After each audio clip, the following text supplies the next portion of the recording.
कल रात को फिर से पाकिस्तान ने भारत की तरफ ड्रोन्स भेजने की कोशिश की। कहा जा रहा है एक दिन पहले भी ड्रोन्स भेजने की कोशिश की। और ड्रोन्स आजकल मॉडर्न वॉरफेयर के अंदर कभी इक्विपमेंट ड्रॉप करने के लिए, कभी सर्वेलेंस करने के लिए, कभी किस तरह के इलेक्ट ड्रग्स ड्रॉप करने के लिए यूज होते रहता है और मॉडर्न वॉरफेयर का प्रॉब्लम बन गया है। और उससे जूझना आर्मी को तो पड़ता है, पर बहुत हद तक उससे लोकल पुलिस को भी जूझना पड़ता है, हमारी इंटेलिजेंस एजेंसीज को भी जूझना पड़ता है, क्योंकि ऑल आउट वो प्रॉब्लम हो चुकी है। मैं पाकिस्तान की बात क्यों कर रहा हूँ? क्योंकि अभी ऑपरेशन सिंदूर लोग भूले भी नहीं है। उससे पहले जो टेरर अटैक हुआ था, उसके लिए वेपनरी कैसे पहुंची थी लोगों को, अभी भी उस पर जो भी जांच एजेंसी जांच कर रही हैं वो चल रही है। उसके बीच पाकिस्तान दोबारा ड्रोन भेजने की कोशिश करता है, जब पूरा ग्लोब डिस्टेबलाइज हो रहा है, इंक्लूडिंग ईरान। और भारत का बांग्लादेश में क्या चल रहा है, पर भारत ने भी कुछ नीतियां बदली हैं जम्मू कश्मीर को लेके। वो सब डिस्कस करने के लिए मुझे बहुत खुशी है कि पहली बारी हमारे चैनल पे डीजीपी एसपी वैद साहब जी जुड़ रहे हैं, और उनसे हम समझेंगे कि जम्मू कश्मीर की प्रॉब्लम कितनी गंभीर चल रही है और क्या क्या वहां पे इफेक्टिव मेजर्स ले रही है union government. Thank you sir for joining. Thank you Vishwakarna ji. देखिए, क्या है कि कल पिछले 2 दिनों से यहाँ ड्रोन एक्टिविटी की को नोटिस किया गया। खासकर ये जो हमारा इंटरनेशनल बॉर्डर है, कठुआ डिस्ट्रिक्ट, सांबा डिस्ट्रिक्ट और जम्मू डिस्ट्रिक्ट का इलाका, और इसके साथ साथ एलओसी का एरिया पड़ता है, वो भी जम्मू डिवीजन में है, रजौरी और पुंछ के इलाके में। तो 2 दिन पहले यहाँ सांबा एक डिस्ट्रिक्ट है आईबी सेक्टर पे, वहाँ ड्रोन की ड्रॉपिंग हुई, जिसको बीएसएफ और लोकल पुलिस ने आइडेंटिफाई किया। और उसमें जब उसको सर्च किया तो उसमें से कुछ आर्म्स एंड एम्यूनिशन मिले, और उसमें कुछ कैश मिला है, इंडियन रुपीस, लगता है फेक करेंसी, जो भी है वो बाद में देखा जाएगा इन्वेस्टिगेशन में। लेकिन कल शाम को 4-5 जगह पर फिर ड्रोन एक्टिविटी हुई है, और उसमें इवनिंग आवर्स में हुई है। एक तो रजौरी पुंछ के सेक्टर में, नौशहरा सेक्टर में हुई है, और यहाँ हमारे जो जम्मू डिस्ट्रिक्ट का अखनूर और सांबा का ये वाला इलाका है, इधर एक्टिविटी हुई है। तो उसमें 1-2 जगह पर आर्मी ने फायर किया है इस पर। जो हमारा एंटी ड्रोन सिस्टम इंस्टॉल्ड है, तो आर्मी जो हमारा, जिस तरह हमने ऑपरेशन सिंदूर में ये एयर डिफेंस सिस्टम का इस्तेमाल किया था, अगर आपको याद होगा, बहुत इफेक्टिवली, और कोई भी पाकिस्तानी ड्रोन या मिसाइल हमको हिट नहीं कर पाई। तो इसी तरह हमारा anti drone system after operation Sindoor, यहाँ both army and BSF, both the border forces are using, उसने फायर किया, और वो ड्रोन जो है वो हालांकि हिट नहीं हुआ, लेकिन वो वहां से वापस चला गया। तो बेसिकली कोशिश पाकिस्तान की तरफ से ये हो रही है कि आप देखो, अगर आप बाहर यहाँ का वेदर देखेंगे तो इतनी सर्दी है और धुंध पड़ी है। सवेरे इतनी धुंध थी कि मैं 200 यार्ड पे देख नहीं सकता था, इतनी धुंध है। तो पाकिस्तान के जो हैंडलर हैं वो सोचते हैं कि इस वेदर का फायदा उठाया जाए, क्योंकि काफी इंटेंस कोल्ड है, और धुंध से विजिबिलिटी बहुत कम हो गई है। ऊपर से बॉर्डर एरिया में, खासकर रजौरी पुंछ के इलाके में, बुशी ग्रोथ, ग्रीन कवर बहुत होता है, माउंटेन्स हैं, रेवाइंस हैं, तो उसका फायदा उठाकर वो ड्रोन्स के थ्रू या तो आर्म्स एंड एम्यूनिशन की कंसाइनमेंट फेंकने की कोशिश कर रहे हैं, या फिर ये जो ड्रग्स का कंसाइनमेंट। तो ये जो भी इनके इरादे हैं वो करने की कोशिश कर रहे हैं, क्योंकि इनको लग रहा है कि कश्मीर में टेरर एक्टिविटी को काफ़ी हद तक कंट्रोल कर दिया गया है। और अगर आप न्यूज़ से अपडेटेड हैं, तो वहाँ जो लोकल रिक्रूटमेंट है बहुत ही गिर गई है, मतलब सिंगल डिजिट में you can count. So that is the situation in Kashmir. तो जम्मू में तो इनको कोई ज्वाइन करता नहीं है। मोस्टली जो भी टेररिस्ट ऑपरेट कर रहे हैं, वो more than 90-95% foreign Pakistani terrorist हैं, वो यहाँ का कोई नहीं रहने वाला। हाँ, कहीं पर ये इनको जो लोकल ये मदद लेते हैं, that is either on coercion, और किसी लालच के चलते लोगों का इस्तेमाल करते हैं जहां इनको मदद चाहिए होती है। और ये जो कश्मीर में जब इतना पीक विंटर होता है तो हायर रीचेस में जो माउंटेन्स हैं, जो टंगधार, केरन, करना और उसका वो इलाका है, गुरेज का इलाका, उधर काफ़ी हाई माउंटेन में स्नोफॉल हो जाता है। तो वहाँ से इनका ये इन्फिल्ट्रेशन वैसे ही बंद हो जाता है बिकॉज ऑफ दिस। तो और वहाँ काफ़ी सख्ती भी है। तो ये विंटर्स में ट्रेडिशनली भी जम्मू सेक्टर में ये ज़्यादा फोकस करते थे। लेकिन चूंकि आजकल वेदर बहुत ख़राब है और ये सोचते हैं बिकॉज ऑफ इंटेंस कोल्ड हो सकता है जो पेट्रोलिंग पार्टीज हैं वो भी शायद ना निकलें बिकॉज ऑफ इंटेंस कोल्ड। तो ये उसका फ़ायदा उठा के कंसाइनमेंट भेजने की कोशिश की जा रही है। और इनकी एक नई स्ट्रेटजी बनी है कि कंसाइनमेंट को आप ड्रॉप कर दो ड्रोन को यूज़ करके, और जो इन्फिल्ट्रेशन है वो आपको इधर से करने के बजाय आप बाया जो बांग्लादेश है, नेपाल है, उधर से आदमी को उधर से भेज दो। तो ये कोशिश कर रहे हैं। I think they want to heat up Jammu Kashmir once again because they feel they are losing the game in Jammu Kashmir. So that is why all this increase drone activity is visible. Sir जी। पहले जैसे आप बता रहे थे कि वेदर के हिसाब से टेरर एक्टिविटी होती थी कि सर्दी होगी तो फिजिकली फॉरेन टेररिस्ट आ नहीं सकता था, बट अब जब ये ड्रोन है तो उसमें तो वेदर एक तरह से हेल्प कर रहा है बिकॉज विजिबिलिटी लो है, तो जी। It is difficult for radar वडार इज ऑब्वियसली देयर, बट इतने लो फ्लाइंग के अंदर विजिबिलिटी लो होने की वजह से तो अब तो 365 डेज टेक्नोलॉजी की वजह से उनकी टेरर एक्टिविटी करने की मंशा या कोशिश हो सकती है, इंक्लूडिंग इन जम्मू, जो पहले शायद बिल्कुल। आज से 20 साल पहले थोड़ी एक ब्रीफ ब्रेक तो मिलता था आर्म्ड फोर्सेस को या लोकल पुलिसिंग को कि भाई सर्दियों में नया आना बहुत मुश्किल है क्योंकि सरवाइव नहीं करेगा। तो इज इट अ बिगर बिल्कुल। Threat sir now winters? Yes, drone has actually added new dimension. हालांकि ऐसा है कि जैसे मैंने कहा विंटर में ये वैसे भी इनका फोकस जो है कश्मीर घाटी के जो हायर माउंटेन्स के रूट्स थे उसको छोड़ के जम्मू सेक्टर में हो जाता था। लेकिन ड्रोन से ये हो गया है कि आपको अब फिजिकली लोगों को इन्फिल्ट्रेट कराने की कोशिश नहीं, मतलब ज़रूरत नहीं है। लेकिन ये नए नए टैक्टिक्स इस्तेमाल करते रहते हैं। अगर आपको याद होगा, मैं बताऊंगा, जब मैं 99 में जहाँ डीआईजी जम्मू था, तो उन दिनों गाइड्स होते थे जो टेरर टेरर ग्रुप्स को गाइड करके लाते थे। और ये जो आईबी सेक्टर है यहाँ से या एलओसी से क्रॉस कराते थे।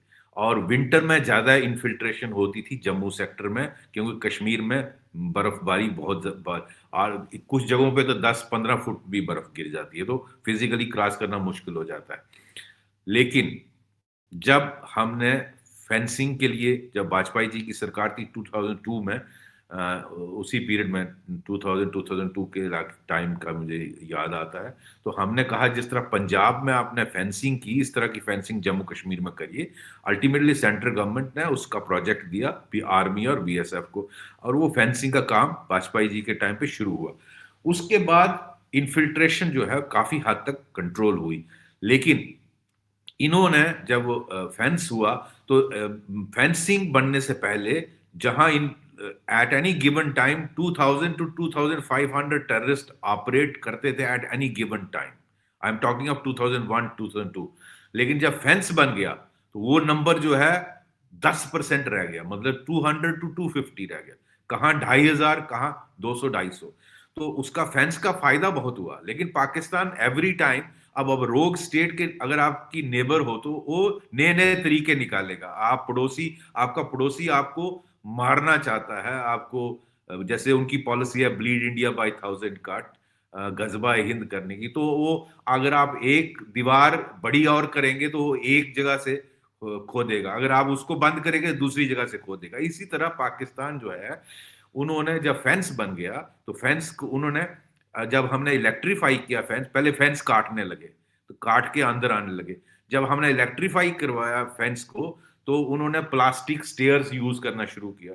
उसके बाद उन्होंने ये अंडर टनल्स निकालना शुरू की। अब इवन एज लेटेस्ट एज जो पहलगाम का अटैक हुआ वो टेररिस्ट जो है टनल से आए और जम्मू सेक्टर से आए। इसी ये जो सांबा कठुआ जम्मू का इलाका है, और वो उन्होंने फिर ये इस तरह की हमाकत की जो पहलगाम की। तो वो हमेशा टैक्टिक्स बदलते रहते। अब ड्रोन्स का आने से पैराडाइम शिफ्ट होगी, एक नई टेक्नोलॉजी। अब हम ड्रोन इस्तेमाल कर रहे हैं हिली एरिया में मेडिकल फैसिलिटीज पहुंचाने के लिए। हम किसी को वहां राशन की जरूरत है, उसकी मदद, मेडिकल सप्लाईज पहुंचाने के लिए। वेयर एज पाकिस्तान जो है वो इस्तेमाल कर रहा है आपको, जो उसकी पॉलिसी है, आपको मारने के लिए। तो ये है कि टेक्नोलॉजी है, उसको आप किस तरह से यूज करते हैं। आपके पास लेट्स से स्मार्टफोन है, स्मार्टफोन अच्छी चीजों के लिए भी इस्तेमाल किया जा सकता है और मैं गंदी चीजें देखने के लिए भी इस्तेमाल कर, तो वही हालत है इस टेक्नोलॉजी का। अब पाकिस्तान इस्तेमाल कर रहा है अगेंस्ट इंडिया, वो फेक करेंसी पंप करेगा, जो उसकी पॉलिसी है। क्योंकि मैं तो इवन 90s में मैं बता रहा हूं, जब हम यंग एसपी हुआ करते थे, तो जो भी टेरर ग्रुप को न्यूट्रलाइज करते थे बॉर्डर पे, लेट से 5 या 7 टेररिस्ट को मारा, वहां आर्मी ने बॉर्डर क्रॉस करते मारा, तो उनसे रिकवरी जब करते थे, तो उनसे हर एक कंसाइनमेंट के साथ जो टेरर ग्रुप था उसके साथ कंसाइनमेंट होती थी, जिसमें उतने हीरोइन के पैकेट होंगे, 1-1, 2-2 किलो हर आदमी के पास, उनके पास फेक करेंसी होगी, उनके पास एडिशनल वेपन होंगे, एमुनिशन होगा, ये चीजें वो करते हैं। और ड्रग्स का आपको पता है सबसे बड़ा सिंडिकेट, मैं बार बार कहता हूं, पाकिस्तान की आईएसआई चलाती है। This is how they finance their terror activities.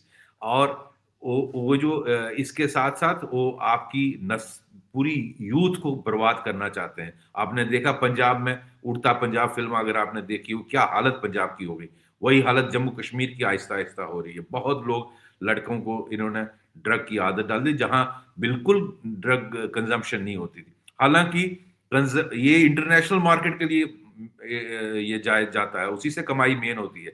लेकिन इवन 5%, 10% भी अगर कंज्यूम लोकल होता, तो imagine the extent of damage they are causing to our youth.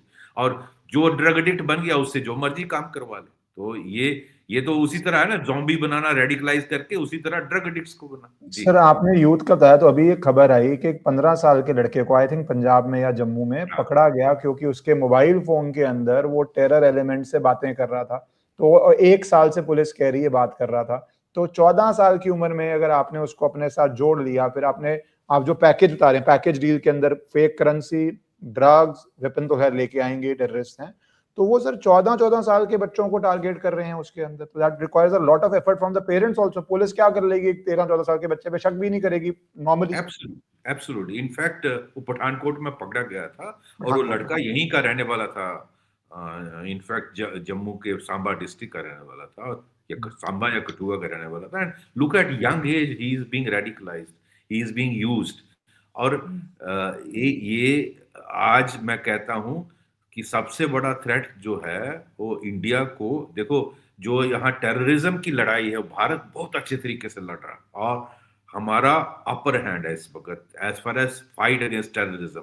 आप देखिए, नक्सलाइट ऑलमोस्ट खत्म कर दिए, और ऑनरेबल होम मिनिस्टर साहब ने 31 मार्च की डेट रखी है। मुझे लगता 90%, 95% ऑलरेडी खत्म हो गया LWF। आप नॉर्थ ईस्ट ऑलमोस्ट क्लियर है, ऑलमोस्ट क्लियर है। आपका कश्मीर में मैं ऑलरेडी आपको बता चुका हूँ, जो कितना टेररिज्म में कितना गिरावट आ गई है by any parameter if you take. But your fight against what Pakistan is intending to do is make use of your internal जो पॉकेट्स हैं, मेक यूज ऑफ जो आपका, जो पाकिस्तान का गजबा हिंद या जिहाद करने वाला एलिमेंट है, उसमें फाइट जो करनी है, उस पर मुझे लगता है बहुत अभी कदम उठाने की जरूरत है। आप देखिए, आपके अगर आप गूगल करोगे ना कितने मदरसा है इंडिया में, तो वो दिखाता है 24,000, वेयर ओनली रजिस्टर्ड वन। अगर आप अनरजिस्टर्ड और सारे काउंट करोगे तो लाखों में जाता है नंबर। ठीक है, अब एक एक मदरसा में अगर 1,000 या 500 बच्चा है, फिगर विल गो इन करोड्स। अगर लाख लाख 1.5 लाख मदरसा होगा पूरे कंट्री में, I am not talking only Jammu Kashmir, whole country, कितने मदरसा हुए, and they are your own Indian children, they are youth of India. उनको आप क्या सिखा रहे हो? कोई हमारे कंट्री में देखता है कि उनको आप क्या पढ़ा रहे हो? क्या आप देशवासियों से नफरत करना सिखा रहे हो? क्या आप देश को तोड़ना सिखा रहे हो? ये कोई देखता है?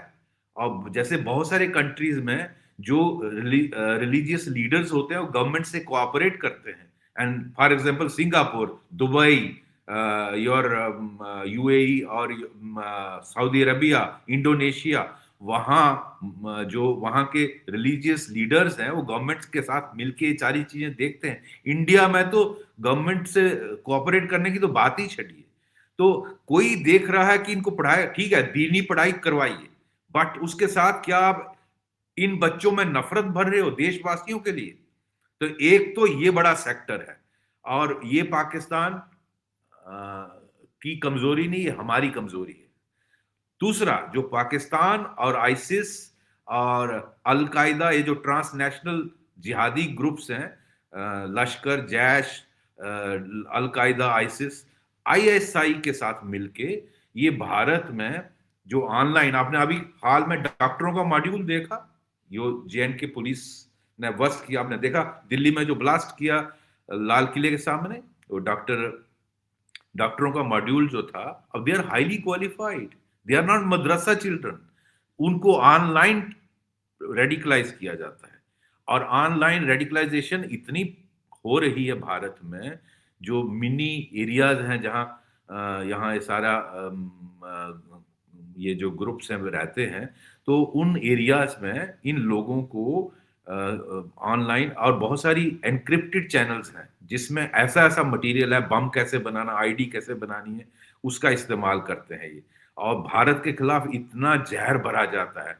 मेरी रिक्वेस्ट है भारत सरकार से कि हमें हर स्टेट कैपिटल में सिस्टम होना चाहिए कि कौन बच्चा क्या देख रहा है, और इसमें माँ बाप का भी रोल बहुत अहम है। अब मैं अपनी एग्जांपल बताऊंगा, जो मेरे साथ जब मैं डीजीपी था जम्मू कश्मीर में, तो पहले मैं ये कंप्लीट कर लूं।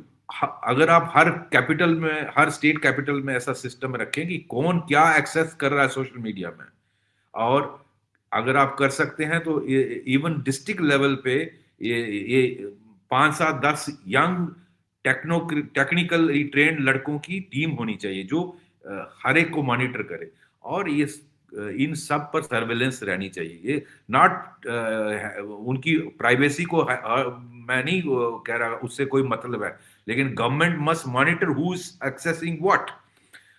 मैं बता रहा था, मैं जब 2016 से 2018 तक डीजीपी था, तो मेरे पास डाउनटाउन श्रीनगर का एक पेरेंट कपल आया, जो पेरेंट्स थे। उन्होंने कहा सर हम आपसे प्राइवेट में बात करना चाहते हैं। मैं उनसे मिला पब्लिक हियरिंग में, तो उन्होंने कहा हमारा बच्चा जो है वो रेडिकलाइज हो रहा है। मैंने कहा आपको कैसे पता? कहते वो सोशल मीडिया, मैं कब की बात कर रहा हूँ 2018 की, तो सोशल मीडिया में वो फ्रेंड्स, फेसबुक उसने उसमें कर रहा था, तो फेसबुक में फ्रेंडशिप ऑफर आती है उसको, तो उसने एक्सेप्ट की। पता चला वो पाकिस्तान से था, और स्लोली वो रेडिकलाइज कर रहा है इस बच्चे को। माँ बाप विजिलेंट थे, ये विजिलेंस मैं चाहता हूं पूरे देश में होनी चाहिए माँ बाप की। वो विजिलेंट थे, उन्होंने मुझे ये इन्फॉर्म किया, फिर हमने उस बच्चे को इस चुंगल से निकाला। इसको वो इस्तेमाल करना चाहते थे रेडिकलाइज करके। This is how they do. तो सोशल मीडिया कितने साल पुरानी बात, जब हम उसकी डिटेल में गए तो उसने कहा पाकिस्तान आईएसआई ने बहुत सारे यंग बच्चों को वहां एडवर्टाइजमेंट निकाली है कि आपको जिहाद लड़ने के लिए कश्मीर जाने की जरूरत नहीं है, आप घर बैठ के जिहाद लड़ सकते हो। अगर आपके पास स्मार्टफोन है या लैपटॉप है and you are tech savvy, और घर बैठ के आपको 40-50 हजार रुपया पाकिस्तान के जो भी वो मिलेंगे आपको। तो a battery of such people in thousands they have recruited, जो यही काम करते हैं, भारत के खिलाफ जहर उगलना, प्रोपागंडा करना। जैसे मैं एग्जांपल देता हूं बार बार, जो गुजरात राइट्स, ये कोई नहीं कहेगा कि गोधरा में ट्रेन जला दी थी, जो राम मंदिर में दर्शन करके इनोसेंट वो आए थे, उनकी भरा डिब्बा जला दिया था, उसके बाद राइट्स हुए, वो नहीं बताएंगे, लेकिन वहां के राइट दिखाएंगे कि कितना जुल्म हुआ उनके खिलाफ मुस्लिम। तो ये this is how they radicalise, they are obsessed with Gujarat riots and Babri Masjid demolition, उसको बार बार दिखाएंगे लोगों को भड़काने के लिए, जहर उगलने के लिए।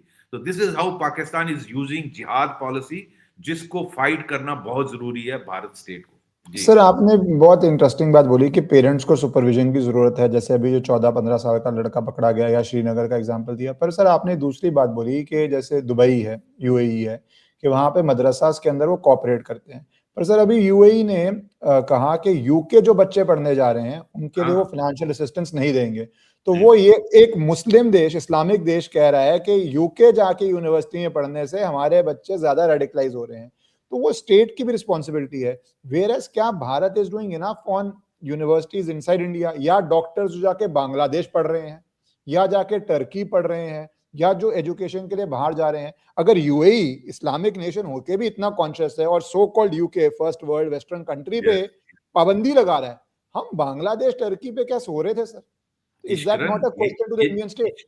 इश्करन यही मेरा मुद्दा है, यही मेरा पॉइंट है जो मैं चाहता हूं भारत सरकार को और स्टेट गवर्नमेंट्स को मिलके करना चाहिए, जिस पर सफिशिएंट काम नहीं हो रहा है। Terrorism you are fighting very well, you almost defeated Pakistan and all these terror outfits, but ये वाली जो लड़ाई है, जो गजवा हिंद जिसको आप बोलोगे, ऑलरेडी आपके दो हिस्से कट गए, पाकिस्तान और बांग्लादेश। और आज भी ये सब जानते हुए भी कि हमारे बच्चे, कश्मीर से कितने बच्चे पाकिस्तान एमबीबीएस करने जाते हैं, इंजीनियरिंग करने, और हुर्रियत वाले जो पाकिस्तान के टाउट थे, वो इनको रिकमेंडेशन लेटर देते थे और ये वहां बजाय डॉक्टर इंजीनियर बनने के टेररिस्ट बन के आते थे। बांग्लादेश, आपने बिल्कुल सही कहा, हजारों बच्चे जाते हैं, कश्मीर से कितने बच्चे जाते हैं और रेस्ट ऑफ इंडिया से जाते हैं। अब how do you monitor all this children? तो कोई सिस्टम होना चाहिए। इसी तरह एक यूएई एक मुस्लिम कंट्री होके कर सकता है, और उनके लिए लंदन जैसा most progressive so called first world country, वो वहां ज्यादा थ्रेट है और वो फैक्ट भी है, आज वहां रेडिकलाइजेशन ज्यादा है। UAE is very strict with this, they don't, Muslim brotherhood को बैन कर दिया, ये जो आपका तबलीगी जमात है बैन कर दिया सऊदी अरेबिया में। ये यूएई टुडे फील्स कि हमारे बच्चे जो लंदन जाएंगे वो रेडिकलाइज हो जाएंगे, बिकॉज वहां के इंस्टीट्यूशन अफेक्टेड है, जो हालत यूएसए में भी आहिस्ता आहिस्ता हो रही है, पूरे यूरोप में वही हालत है। तो क्या हम विजिलेंट नहीं हो सकते? हमें होना चाहिए, but everyone wants to be politically correct. Sufficient steps are required to be taken. एक मॉनिटरिंग का जो मैं बात कर रहा हूं, ऑनलाइन को काउंटर करने के लिए, उसको कैसे चेक किया जाए? हमारे, मैं इतना टैक्स हैवी नहीं हूं, बहुत सारे लोग हैं, India is a super power as far as technology is concern, तो हमारे लोग तरीका निकाल सकते हैं। और इसी तरह मदरसा, यार करोड़ों बच्चे, 10-20 बच्चों की बात होती है, I would not have bothered much, but करोड़ों बच्चे, कैन यू इमेजिन दी, ये जो आप दिल्ली में या पूरे इंडिया के शहरों में स्टोन पेल्टिंग देखते हो, ये कहां से आती है? ये मानसिकता, ये इतनी नफरत कहां से आती है? ये कोई सिखा रहा है? ये आपके और मेरे बच्चे हैं भाई, ये भी इंडिया के बच्चे हैं ना, चाहे मुस्लिम धर्म में है, बट है तो इसी देश के बच्चे। उनको आप कितनी नफरत सिखा रहे हो? इतनी मतलब आपको इतनी हेट है कि कोई आपका रामनवमी का जुलूस ले जाएगा तो आप उस पर पत्थरबाजी करके कम्युनल राइट्स करा दो। आप देखिए दिल्ली में 53 लोग मार दिए 2020 में, जो जिसके लिए आपका ममदानी लिखता है लेटर, वहां के 5 एमपी लिखते हैं। तो इंटरनेशनल कनेक्शन देखिए, इनको वकील करते हैं। अब मैं नाम लेना अच्छा नहीं लगता, आप सॉरी, यू आर ऑल्सो वकील।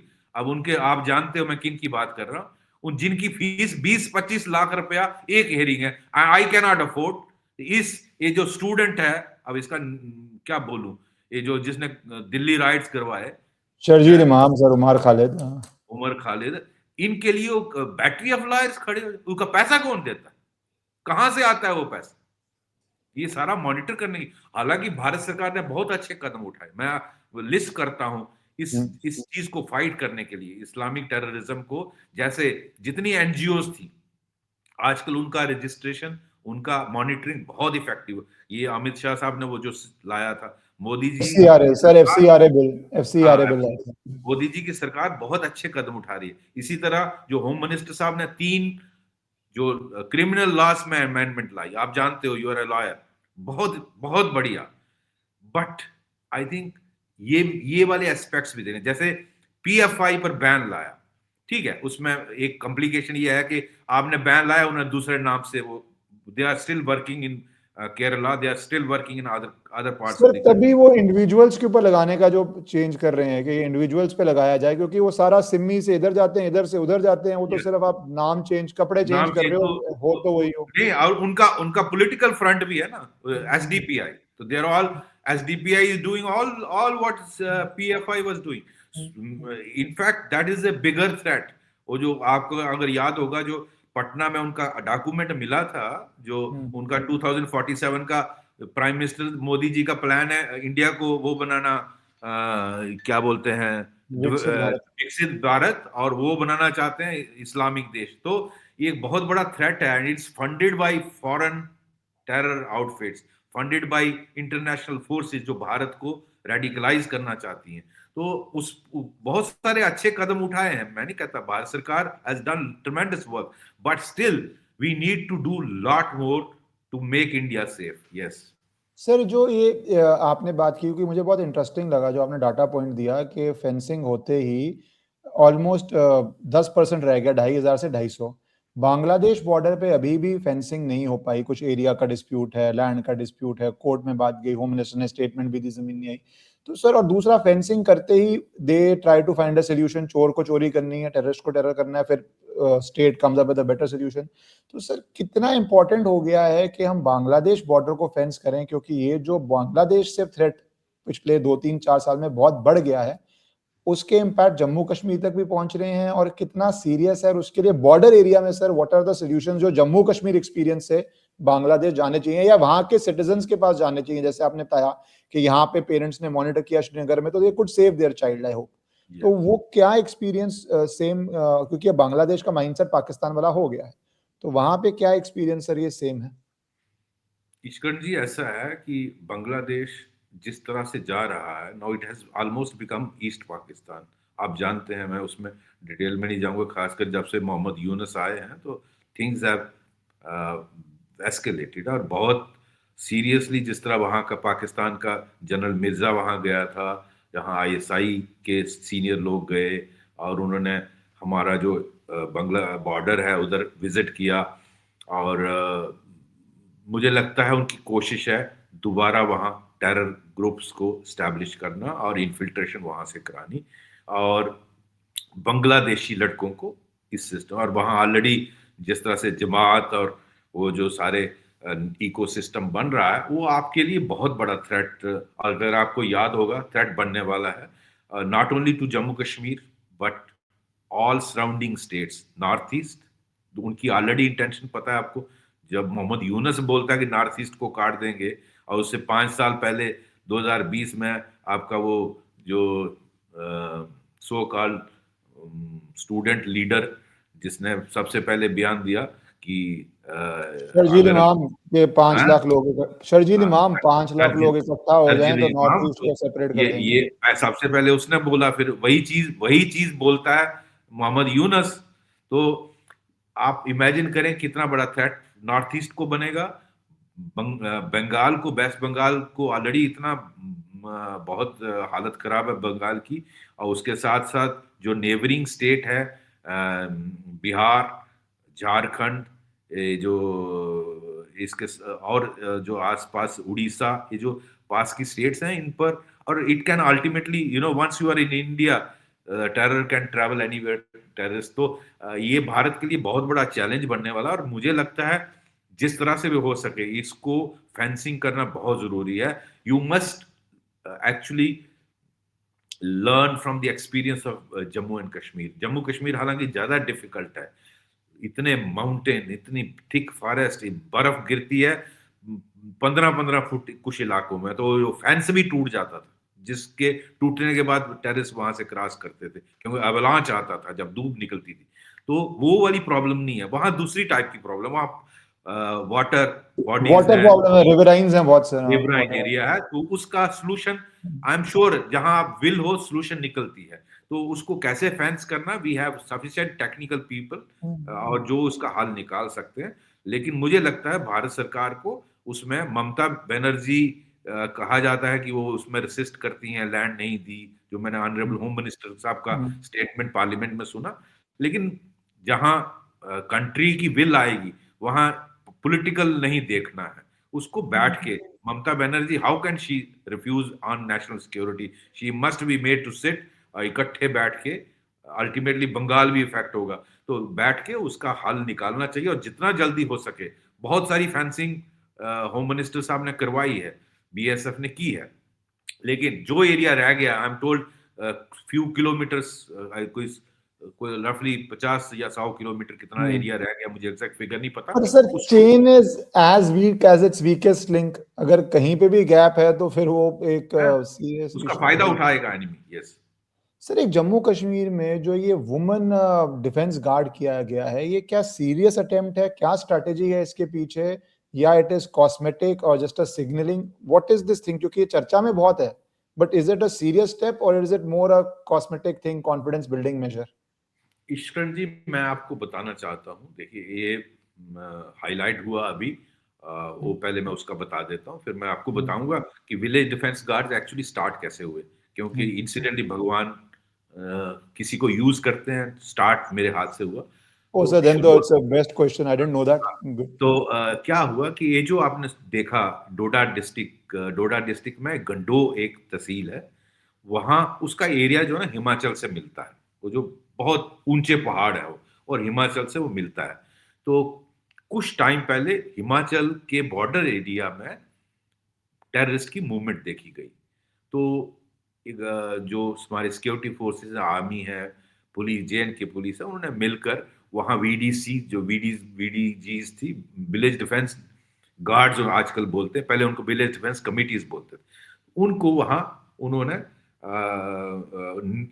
बेटर वेपन दिए, जैसे एसएलआर है, पहले 303 वेपन होता था, अब उनको एसएलआर दी है। और उसमें लड़कियां बहुत, आपने देखा किस तरह बढ़ चढ़ कर हिस्सा ले रही हैं।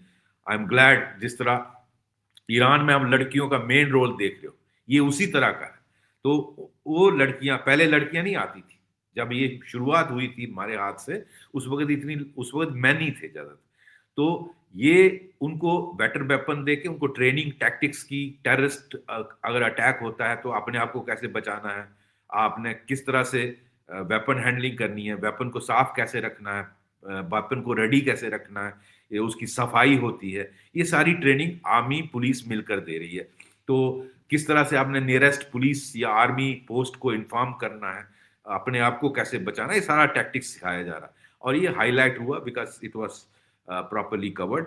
लेकिन मैं इसकी शुरुआत बताता हूँ, जब हम 90s की मैं बात कर रहा हूँ, मैं एसपी बडगाम होता था, तो जब हम जम्मू आते थे बाई रोड कश्मीर से, तो कई बार हम उन दिनों टेररिज्म 90 में सिर्फ कश्मीर में था, तो हम सोचते थे कि अगर ये डोडा के, क्योंकि कश्मीर इज ए प्लेन, ज्यादा प्लेन एरिया, तो डोडा में बड़े बड़े पहाड़ हैं, तो उन दिनों डोडा डिस्ट्रिक्ट को हम जब क्रॉस करते थे, मैं सोचता था अगर टेररिस्ट इस टेरेन में आ गए तो कितना खून बहेगा। और कई बार ऐसा विचार आता है, वही होता है, और वही होने लगा 91 92 में। और उन्होंने बारी बारी पुलिस स्टेशनों को लूटना शुरू किया, बारी बारी, उसके बाद बहुत सारे गांव में अटैक किए, बहुत सारे सिविलियन कैजुअलिटीज की, जिसमें ज्यादातर चूंकि वहां मिक्स पॉपुलेशन थी डोडा में, हिंदू और मुस्लिम्स की, तो ज्यादा माइनॉरिटी किलिंग्स करते थे, क्योंकि वो उनको सूट करती है, क्योंकि उससे रिएक्शन पूरे कंट्री में होता है। तो बहुत सारे हिंदुओं को मारा, माइनॉरिटी किलिंग्स हुई, बहुत सारे मैसेकर हुए। तो हम सोचते थे कि इसका हल कैसे हुआ। तो आर्मी, सीएपीएफ, हम मिलके सबके लिए ये परेशानी थी, क्योंकि एक गांव इस पहाड़ पे है, दूसरा गांव इस पहाड़ पे है, तो आप कहाँ कहाँ प्लाटून लगाओगे, फौज कितनी लगाओगे, ब्रिगेड के ब्रिगेड गायब हो जाते हैं, बटालियंस की बटालियन। तो इट सो हैपन कि मैं एसएसपी उधमपुर था 95 में, तो बागनकोट एक गांव है जो रियासी तहसील में पड़ता था। रियासी उस वक्त एक, उधमपुर डिस्ट्रिक्ट जहां का मैं एसएसपी था, उसका एक तहसील सब डिवीजन था, अब वो वहां इंडिपेंडेंट डिस्ट्रिक्ट बन गया। वहां उसके माहौर तहसील में एक बागनकोट गांव था, जहां टेररिस्ट इन्फिल्ट्रेट होके जा रहे थे कश्मीर की तरफ। उन्होंने रास्ते में इस गांव में हमला किया, उसमें 2 लोगों को मार दिया। तो वो लोगों ने, उनके पास हथियार नहीं थे, उनके पास इवन 12 बोर गन जो अपनी शिकार के लिए या उसके लिए प्रोटेक्शन के लिए आदमी रखता है वो भी नहीं थी, जो एक्स सर्विसमैन एक्स पुलिसमैन रखते। उनके पास कुल्हाड़ी थी जिससे वो पेड़ काटते हैं, और गंडा, कुल्हाड़ी और दराटी, दराटी होती है घास काटने वाली, उससे उन्होंने 2 टेररिस्ट मार दी। तो जब मुझे मैसेज मिला, मैं पहुंचा, तो लोग, वो बहुत गरीब लोग थे, नीचे आए हुए थे सड़क पर, तो उन्होंने वो जो लोग मार दिए 2 उनके साथी, उनकी डेड बॉडीज लाई। तो मैंने जब उनसे बातचीत की, दे डिमांडेड कि हमें हथियार दिए जाए। हमारे पास जनाब हथियार नहीं थे। हमने कुल्हाड़ी और दराटी से उनके 2 आदमी टेररिस्टों को मार दिया, जिनके पास AK-47 राइफल है। तो मुझे बहुत इंप्रेसिव लगा यार, ये इतने बहादुर लोग हैं, इन्होंने कुल्हाड़ी और दराटी से 2 टेररिस्ट मार दिए जिनके पास AK-47 राइफल है। तो उन्होंने जब वेपन मांगे, तो उन दिनों मोबाइल सिस्टम होता नहीं था। मैंने वायरलेस पे अपनी परमिशन ली पुलिस हेडक्वार्टर से, उन्होंने कहा 10 वेपन ये मांग रहे हैं तो इनको दे दीजिए। वो पहली विलेज डिफेंस कमेटी वो बनी, और उन दोनों की बेटियां, बेटा नहीं था कोई, बेटियां थी, उन दोनों की बेटियों को अपॉइंट कर दिया as police constable then and there, और उनको 10 वेपन दे दिए। That became a first VDC। उसके बाद गवर्नमेंट ऑफ इंडिया JNK ने उसको फॉर्मलाइज किया, हर एक DMSP को ऑर्डर दिया कि जो भी वल्नरेबल है वहां VDCs बनाइए, उसमें 10 से 15 मेंबर होंगे, सभी कम्युनिटीज के होंगे, क्रिमिनल रिकॉर्ड नहीं होना चाहिए, 50 राउंड होने चाहिए, ट्रेनिंग पुलिस देगी। ये सारा सिस्टम फिर चला। This is how VDCs came into existence. लेकिन VDCs का बहुत बड़ा रोल है जो भारत में लोग नहीं जानते, मैं वो बताना चाहता हूं। अगर पाकिस्तान की ISI ने जिस तरह कश्मीरी पंडितों को, कश्मीरी हिंदुओं को वहां से भगाया, कश्मीर से 90s में, और डाल दिया जगमोहन जो गवर्नर थे उनके नाम पर, कि जगमोहन ने, अगर कश्मीरियों का नैरेटिव पूछो तो वो नहीं मानते कि पाकिस्तान ने भगवाया। वो हमेशा कश्मीर में नैरेटिव ये चलता है, क्योंकि आजकल नैरेटिव की गेम है। नैरेटिव ये चलाया कि जगमोहन इनको सबको भगा दिया कि बाकी कश्मीर में बम फेंकेंगे। ऐसा कुछ नहीं, होना ही नहीं था, वो था ही नहीं। लेकिन वहां नैरेटिव ऐसे चलता है। तो कश्मीरी पंडितों को कश्मीर से भगाया। इसी तरह का प्लान था कि जम्मू के पहाड़ी इलाके से हिंदुओं को वहां से भगा देना, इसीलिए मैसेकर्स हुए। अगर VDCs नहीं बनती तो ये वहां से हिंदू रह नहीं सकते थे, भाग जाते। और बहुत सारे इनफैक्ट लोअर लेवल पे आए भी, रियासी और इन दूसरे कैंपों में आए भी। तो रात रात भर एनकाउंटर चले VDCs के साथ। टेररिस्टों को लगा कि इनको हम, और कई जगह पर तो उनके बेचारों के एम्यूनिशन खत्म हो जाता था, क्योंकि 4 से 5 घंटे लगते थे आर्मी, CAPF या पुलिस नियरेस्ट पिकेट को पहुंचने में, क्योंकि वहां सड़कें नहीं है। अनलाइक कश्मीर, जम्मू के जो पहाड़ी इलाका है, डोडा, किश्तवाड़, भदरवा, रामबन, रजौरी, पुंछ, वहां 1 या 2 सड़क है, बाकी सारा पैदल चलना है। पैदल चलते हो आप 5-5 घंटे पैदल चलोगे। तो फौज जब तक या पुलिस या CRP आती थी तब तक वो टेररिस्ट जो है भाग जाते थे, या वो ओवररन कर देते थे VDC को और उनको सबको मार देते थे। तो बहुत सारा खून बहाया लोगों ने, बहादुर लोग हैं यहाँ के, क्योंकि डोगरा बेल्ट है ये, वो ये लड़ने वाले लोग हैं। इन्होंने इतनी लड़ाई की टेररिस्टों से, और कई बार उनको मार दिया टेररिस्टों को। तो ये बात भारत में लोग नहीं जानते, ये बहुत जरूरी, और इनकी बहुत बड़ी कंट्रीब्यूशन है। ये हमारे देश को रियलाइज करना चाहिए। जी। सर, क्योंकि भारत में तो वो सलवा जडूम और सुप्रीम कोर्ट की जजमेंट के आप लोकल पॉपुलेशन को आर्म्स नहीं दे सकते, नो वो नो नो, नैरेटिव चलता है पूरा, वो लेफ्टिस्ट जो वो नैरेटिव वो है। वो वो नैरेटिव जो है, वो उसका ये उल्ट है। यहाँ इनफैक्ट यही वेस्टेड इंटरेस्ट वो नैरेटिव चलाता है। अगर आपने VDCs को आम नहीं किया होता, यहाँ हिंदू नहीं रह सकते, ये मैं आपको गारंटी से कहता हूँ। That was plan of the Pakistan IS। तो सर बेसिकली वो आप मान रहे हैं कि जब से विमेन को भी अगर ये पब्लिक साइज करा जा रहा है, तो maybe they are going deeper into it and चाह रहे हैं कि विमेन भी सारी ज्यादा से ज्यादा जुड़ें, ताकि this VDC is in a sense the first या second line of defence depending on the situation. Yes, yes, that is the intention. और देखो, VDCs जब आर्म्ड होती हैं, वो जहां भी वो मूवमेंट, बिकॉज उनको सारी गलियां पता है, उनको सारी पगडंडियां पता है, वो लोकल है, वो वहां घास लाते हैं, बकरियां चराते हैं, गाय चराते हैं। फोर्सेस को आके पता करना पड़ता है, उनको सब पता है। तो दे आर द फर्स्ट, और उससे ज्यादा टेररिस्ट डरते हैं देन फोर्सेस, उनको पता है फोर्सेस को आते वक्त हम भाग, जब तक वो आएंगे हम भाग जाएंगे। वीडीसी से ज्यादा डरते हैं, और वीडीसी लोकल लोग हैं, और वो टेररिस्टों से ज्यादा बहादुर हैं। उनको आर्म करना बहुत जरूरी है। सर हालांकि और कुछ कुछ कश्मीर बेस्ड पॉलिटिशियंस इसके खिलाफ नैरेटिव चलाते हैं, दैट इज सी, कि ये हथियार को मिस यूज करते हैं, क्रिमिनल एक्टिविटी कर, वो तो कोई भी करेगा, कानून प्रोटेक्शन तो देता नहीं उनको। कल को मैं कोई गलत कानून काम करता हूं, गैर कानूनी, तो I am also liable to law. तो इसी तरह वीडीसी वाला कौन सा, उसको कोई वो मिल गई है, इम्यूनिटी मिल गई है। If he does something, misuses his weapon, he will be prosecuted and no he sir, will be अगर अरेस्टेड। थोड़ा डिफरेंट एग्जांपल लें, यूएस में you have a right to bear arms, yes, तो yes, आप कुछ गलत करोगे तो आप जेल जाओगे। तो yes, it is why something can't like that. Jammu yes, Kashmir have a right to bear arms? Because अपने घर को प्रोटेक्ट करने से ज्यादा, अगर मैं देशभक्ति भी छोड़ूं, बेसिक बात करूं, अपने घर को प्रोटेक्ट करने से ज्यादा कोई ह्यूमन इंटरेस्ट नहीं है किसी भी ह्यूमन बीइंग का, अपनी फैमिली एब्सोल्युटली, से ऊपर, अपनी वाइफ, बच्चे, पेरेंट्स। तो वो तो first line absolutely, of defence है। और worst case it's like a nation जिसने राइट टू बेयर आर्म्स है, आप कुछ गलत करोगे तो you will suffer the you, consequences. Yes, absolutely, बिल्कुल So सही। my last question to you, sir, is this कि वॉल्यूम कम हो गया है टेरर अटैक का, बट डू यू थिंक अभी नई स्ट्रैटेजी बन गई है? आई डोंट नो मैं किस तरह फॉर्मुलेट करूं कि हर टेरर अटैक ही खराब है, बट उसके अंदर भी, खराब के अंदर भी वो कुछ ज्यादा करना चाह रहे हैं, जैसे धर्म पूछ पूछ के गोलियां मारनी। तो ये ज्यादा इंटेंसिटी वाला या ज्यादा डैमेज वाला है, या ये पहले भी था और इट्स ओनली सोशल मीडिया में ये बातें बाहर आ रही हैं कि धर्म पूछ पूछ के मारा गया? या आप इसको देखते हैं नई स्ट्रैटेजी के टेरर अटैक के अंदर भी you add certain dimensions for narrative? मतलब किस तरह यस, है ये, टेरर अटैक में डायमेंशन एडिंग है या social media impact? Ishkaran ji, ऐसा है कि ऐसा नहीं कि पहले नहीं होता था। बहुत सारी बंधामा में कश्मीरी पंडितों को मारा, मेरे ख्याल 30-32 कितने थे, मुझे अब एग्जैक्ट नंबर मेमोरी, इतने साल हो गए, 30 साल हो गए। तो सारे कश्मीरी पंडितों को मैसेकर किया। इसी तरह एक मैं कश्मीर का बोलूं, इसी तरह छट्टी सिंहपुरा में सारे सिखों को मारा जिस दिन यूएस प्रेसिडेंट आ रहे थे। तो ऐसा नहीं है कि पहली बार हुआ। इसी तरह मैं और आपको एग्जांपल देता हूँ, आई थिंक 90s में, 92 या कौन सा साल था, एक बस जा रही थी डोडा से किश्तवाड़। उसमें उस दिन शायद 26 जनवरी आने वाला था, या 26 जनवरी का दिन था।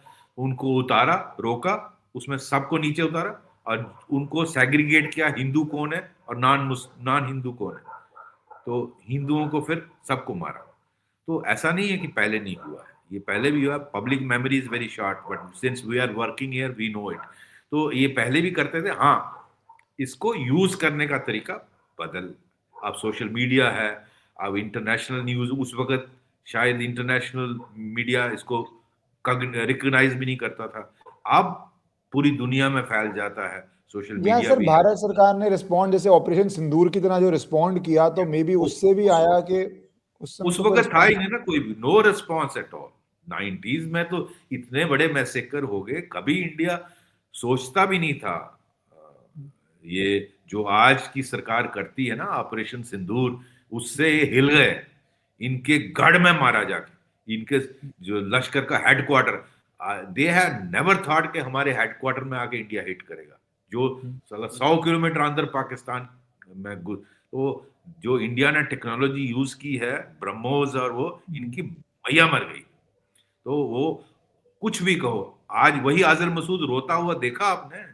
आपने पिछले महीना पहले जो उसका वीडियो आया कि मेरे सारे परिवार मर गया, और याद कर रहा था हमारी ये जम्मू में कोटबलवाल जेल जहां उसको पिटाई हुई थी। तो वो जो है आज वो ये हालत थी कि उनको ये डर लगता है। और इवन पाकिस्तान के जितने एयरफील्ड उड़ा दिए, इन इवन देयर आर्मी, आज मैं शायद कल पढ़ रहा था, इन्होंने लिस्ट इशू की है, शायद 400-500 तो फौजी इनका मर गया उसमें, जो ऑपरेशन सिंदूर में इनके फौजी मर गए। तो imagine the amount of damage India done. लेकिन ये पहले सोचते थे हम एक बार एलओसी क्रॉस किया तो हम सेफ है, अब वो चीज नहीं है। तो ये इसने जो डर है, वो इनके, टेरर क्या होता है, डर क्रिएट करना आम जनता में।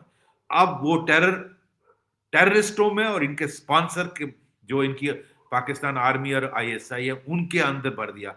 दो चीजों ने, ऑपरेशन सिंदूर ने और अननोन गनमैन है। और मैं चाहता हूं ये जो लड़ाई है ये इनके उधर डालनी चाहिए। ये हम बहुत बार 90s में भी डिस्कस करते थे, लेकिन उस वक्त प्रॉबेबली भारत सरकार परमिशन नहीं देती थी।